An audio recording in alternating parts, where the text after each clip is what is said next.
नवाब मलिक यांच्या महायुतीतील समावेशावरती देवेंद्र फडणवीस लिहिलेल्या पत्रानंतर वेगवेगळे आरोप आता विरोधक करत आहेत की जर तुम्हाला महायुतीमध्ये समावेशच करायचा नव्हता तर फोनवरून बोलता आलं असतं, अशा प्रकारे जाहीर पत्र दाखवून कुठेतरी दिशा भटकवण्याचं काम केलं जातं. कशा प्रकारे बघते आरोप? महाराष्ट्रातील भारतीय जनता पार्टीच्या बूथ पासून तर राज्यापर्यंतच्या सर्व आमचं कॅडर भाजपाचं, आमचे प्राथमिक सदस्यापासून तर आमदार खासदारापर्यंत माननीय देवेंद्र फडणवीसजींचं मी अभिनंदन करतो की काल त्यांनी नवाब मलिकजी यांच्याबद्दलचे एक पत्र अजित पवारजींना दिलं. खरं तर अत्यंत चांगली भूमिका जी महाराष्ट्राच्या आमच्या सर्व कार्यकर्त्यांना अपेक्षित होती आणि महाराष्ट्राच्या जनतेला अपेक्षित होती, अशी भूमिका माननीय देवेंद्रजींनी घेतली आणि त्यातनं त्यांनी हेही स्पष्ट केलं आहे की नवाब मलिक यांच्याबद्दल आम्हाला कुठलाही व्यक्तिगत आक्षेप नाही, पण ज्या पद्धतीचे देशद्रोहाला समर्थन करणे, देशद्रोहीसोबत संबंध असणे असे जे आरोप आहेत, त्या आरोपांना नवाब मलिकांना समोर जावं लागतं आहे. त्यांना काही काळ जेलमध्ये राहावं लागलं, पण आता जी जमानत झाली आहे ती काही कारणांनी झाली आहे, काही मुद्द्यावर झालेली आहे. हे सर्व स्पष्ट केलेलं आहे.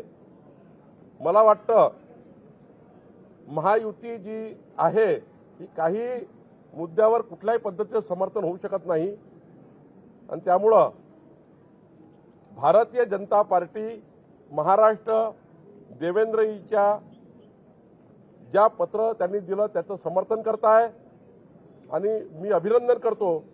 त्यांनी ते पत्र सार्वजनिक स्वरूपाने आपली भूमिका ही महाराष्ट्राच्या 14 कोटी जनतेसमोर मांडली आणि ज्या धैर्यानं मांडली आहे त्यांच्या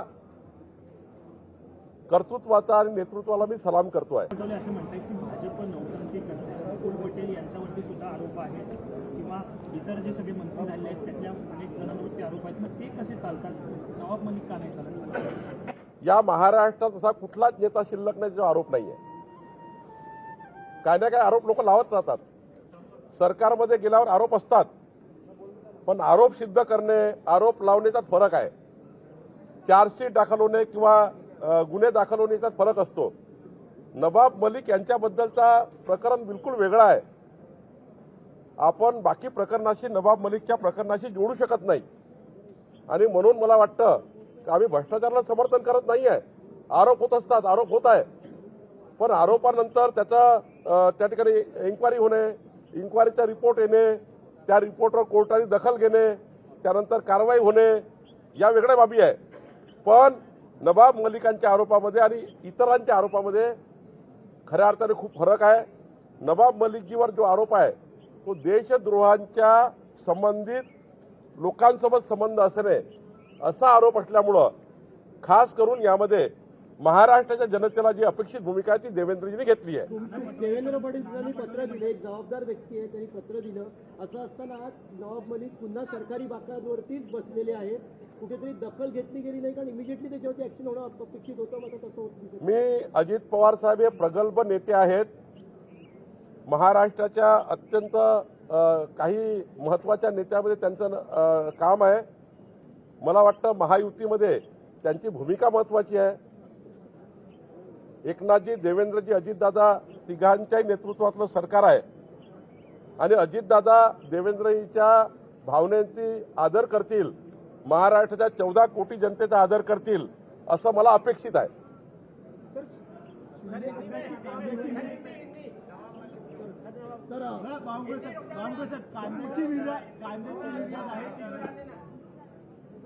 मैं माननीय देवेंद्र फडणवीस जी का बहुत बहुत अभिनंदन करता हूं. महाराष्ट्र की 14 करोड़ जनता की ओर से और हमारे भारतीय जनता पार्टी के बूथ से लेके राज्य के सारी कार्यकर्ताओं की ओर से हमारे सारे विधायक, हमारे सारे सांसद इस बात का अभिनंदन करते हैं कि देवेंद्र जी ने सटीक पत्र लिखा है जो महाराष्ट्र की जनता के मन में है, जो हमारे सबके मन में है। और उन्होंने कहा है कि नवाब मलिक से हमारा कोई व्यक्तिगत हमारी व्यक्तिगत दुश्मनी नहीं है, लेकिन जो आरोप उनके ऊपर है वो आरोप देशद्रोह के संबंधित जो लोग हैं उनके साथ उनके कुछ संबंधों को लेकर है। पुलिस कार्रवाई हो चुकी है, कुछ दिन जेल में रहना पड़ा, जमानत हुई है, कुछ कारण से हेल्थ के कारण से जमानत हो चुकी है। और देवेंद्र जी ने यह भी कहा है कि जिस दिन उनके आरोप कोर्ट में खत्म हो जाएंगे उस दिन महायुति में कोई प्रॉब्लम नहीं है, उनको रखने में कोई प्रॉब्लम नहीं है। एक सटीक पत्र दिया है। मैं ऐसे नेता का अभिनंदन करता हूं। हमारे भारतीय जनता पार्टी के नेता है जो उनके विजन का, उनके उन्होंने जो बात रखी है कल, उसका मैं तहे दिल से अभिनंदन करता हूं और समझता हूं कि माननीय हमारे अजित पवार जी जो अपने आप में एक अच्छे नेता है, जो समझदार नेता है, वो बात को समझेंगे और देवेंद्र जी की भावनाएं जो पत्र में लिखी है, जो महायुति को अपेक्षित भावनाएं हैं, उसका वो आदर करेंगे, ऐसा मुझे लगता है। कांद्याची निर्यात आहे ती बंद केलेली आहे, त्यामुळे कांद्याचा प्रश्न पुन्हा एकदा पेटताना पाहायला मिळणार। कांद्याचा प्रश्न जेव्हा जेव्हा निर्माण झाला तेव्हा तेव्हा आमच्या केंद्रीय राज्यमंत्री भारती पवारजी, आमचे सर्व केंद्रातले मंत्री माननीय पियुष गोयलजी यांनी पुढाकार घेऊन नेहमीच शेतकऱ्यांना दिलासा देण्याचा प्रयत्न केला आहे। आताही जो प्रश्न निर्माण झाला आहे त्यामध्ये आमचं केंद्रीय नेतृत्व आणि आमचं महाराष्ट्राचे नेतृत्व हे लक्ष टाकेल आणि प्रश्न सोडवेल। शिंदे गट आता भिवंडी मतदारसंघावरती दावा करतोय। बुधवारी बैठका झाल्या, त्या बैठकीमध्ये कुठेतरी आता शिंदे गट ठाणे जिल्ह्यातील ज्या जागा आहेत त्याची दावा करण्याच्या तयारीमध्ये आहे। मी आपल्याला सर्वांना जाणीवपूर्वक सांगेल, आजपर्यंत कुठलीही बैठक लोकसभेच्या निवडणुकीच्या जागा वाटपा संदर्भाने झाली नाही। कोणती जागा कुणालाही ठरलं नाही, परंतु ज्या जागा ज्यांच्याकडे आहे त्यांच्याकडे ते दावा करणं काही अयोग्य नाही आहे। पण पुढच्या काळामध्ये आमचं केंद्रीय नेतृत्व आणि आमचे तीनही नेते देवेंद्रजी, एकनाथजी आणि अजित पवारजी हे एकत्र बसून ज्या जागा वाटप करतील त्या जागा 51% मतं घेऊन कशा निवडून येतील ही भारतीय जनता पार्टीची जबाबदारी आहे। आणि म्हणून भाजपाने 288 विधानसभेत 48 लोकसभेमध्ये निवडणुकीचं काम चालू केलं आहे। ज्या जागा अजित पवारांना जातील त्या ठिकाणी भाजप 51%ची मदत करेल, ज्या ठिकाणी शिंदेजी राहतील त्या ठिकाणी भाजपा 51%ची मदत करेल आणि ज्या ठिकाणी आम्ही असू त्या ठिकाणी आमचे 11 महायुतीचे पक्ष हे आम्हाला मदत करेल। शेवटी जिंकण्याकरता आम्ही काम करणार आहे आणि मला विश्वास आहे की महाराष्ट्रामध्ये जे काही मी फिरतोय, मी 37 लोकसभेमध्ये जाऊन आलो, पुढच्या महिन्यात मी 11 लोकसभेत जाणार आहे। 47,000 लोकांना मी भेटलो आहे, 16 लोक सोडले, सर्वांनी मोदीजी प्रधानमंत्री होतील असं कॅमेरामध्ये म्हटलं आहे आणि त्यामुळं महाराष्ट्रात 45+ जागा महायुतीच्या निवडून येतील। सर, कुणबी दाखले हवे असतील तर 10 वर्ष मराठ्यांनी लंगोट नेसावेत असा वक्तव्य प्रकाश शिंदे यांनी केलेलं आहे। याशिवाय हातात वस्त्र घेण्याची तयारी दाखवावी जर तुम्हाला होतीच नाही, अशा प्रकारच्या वक्तव्याकडे कशा प्रकारे पाहता? मी मराठा समाज असो की ओबीसी समाज असो, या महाराष्ट्राचे संस्कार संस्कृती सर्वांनीच पाळली पाहिजे। कोणीही एकामेकाच्या समाजाबद्दल आलोचना करू नये। आपला महाराष्ट्र हा गुन्हा गोविंदाने राहणारा महाराष्ट्र आहे। या महाराष्ट्रात 18 पगड जाती, 12 बोलतेदार, मराठा समाज, ओबीसी समाज, मागासवर्गीय समाज, बौद्ध समाज, हिंदू, मुस्लिम, सिख, ईसाई सर्व एकत्र राहतात। रात्री बेरात्री अपरात्री आपल्या परिवारासारखे एकामेका समाजाला मदत करतात। पण एका विषयावर या महाराष्ट्राचं वातावरण खराब होऊ नये, कोणीही असं करू नये ज्यातनं सामाजिक सलोखा बिघडेल, असं कोणीही करू नये। आपले संस्कार आणि संस्कृती सर्वांनी पाळावी। कोणीही या महाराष्ट्राला या ठिकाणी डाग लावू नये असं मला वाटतं। आंतरवाली सराठीमध्ये जो लाठीचार्ज झाला त्या प्रकरणावर मेरे 45+ का है, 45+ म्हटलाय, प्लस म्हणजे 48 होऊ शकतात। सर अंतर्वाली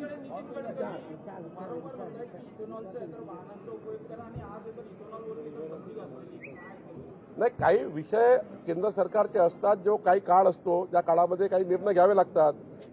त्यामुळे मला वाटतं काहीतरी धोरणात्मक निर्णय झाला असेल, लवकर त्या निर्णय निकाल निघेल.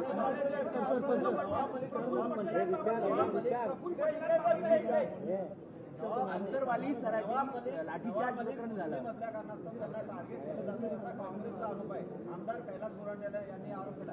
काँग्रेस पार्टी नेहमी मताच्या लागून चालण्याकरता जनतेला कन्फ्यूज करून मतं घेणारी पार्टी आहे. काँग्रेस पार्टीचा इतिहास हा जनतेला कन्फ्यूज करून मतं घेणारा आहे. मुस्लिम समाजाला सांगतील बीजेपी वाले आपके खिलाफ है, ये आपको हिंदुस्तान से भगा देंगे. मागासवर्गीला सांगतील बाबासाहेब का संविधान बदल डालेंगे.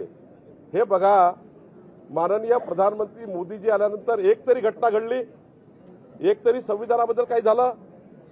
आम्ही स्पष्ट केलं आहे, नवाब मलिक कुठल्या समाजाचे आहे, कुठल्या धर्माचे आहे याला अर्थ नाही आहे. आम्ही हिंदू, मुस्लिम, सिख, ईसाई सभी भाई भाई या भूमिकेतले आहोत. आणि हे मतं घेण्याचं राजकारण आहे. नवाब मलिकांना मुस्लिम लावणे, नवाब मलिक मुस्लिम म्हणून त्या ठिकाणी कोणी आक्षेप त्यांच्यावर घेतला नाही आहे. त्यांच्यावर दाखल झालेले गुन्हे, त्यांच्यावर झालेला आरोप, आणि हे म्हटलंय ना, देवेंद्रजींनी म्हटलं की ज्या दिवशी कोर्ट त्यांचे आरोप फेटाळेल त्या दिवशी ते महायुतीचे घटक असतील, मग तेव्हा ते मुस्लिमच असणार आहे, तेव्हा ते मुस्लिमच असणार आहे. आणि त्यामुळे कोर्टाच्या भूमिकेवर आपण लक्ष दिलं पाहिजे. देवेंद्रजीच्या पत्रामध्ये क्लिअर आहे की नवाब मलिकजी आमचे काही दुश्मन नाही आहे, आमचे व्यक्तिगत संबंधही आहे. बट त्यांनी सांगितलं की आरोप जर कोर्टाने बाजूला मागे घेतले तर ते आमच्या महायुतीचा भाग असणार आहे, मग तेव्हा ते कुठले मुस्लिम नसणार आहे का? आणि त्यामुळे काँग्रेस पार्टी ही जनतेला कन्फ्यूज करणारी पार्टी आहे, त्याच्यावर लक्ष देऊ नका. अंतरवाली सराठीमध्ये जो लाठीचार्ज झाला त्या प्रकरणावर उत्तर देवेंद्र फडणवीसांनी आज पटलावर आणलं. त्यांचं असं म्हणणं आहे की पोलीस जास्त जखमी झाले आंदोलकांपेक्षा. सोबतच जे गुन्हे मागे घ्या असं जरांगे पाटील म्हणतात, त्यावर ते म्हणतात तपास करून हे गुन्हे मागे घेतले जातात. यावर तुमचं म्हणणं काय? राज्याच्या गृहमंत्र्यांनी, गृह खात्यांनी ज्या पद्धतीने काही तपास केला असेल, जर राज्याच्या गृहमंत्र्यांनी सार्वभौम सभागृहात एखादी माहिती दिली असेल, त्याच्या वेगळी माहिती मी कशी देऊ शकतो? लोकशाही मराठी ऐका, पहा, जागरूक रहा.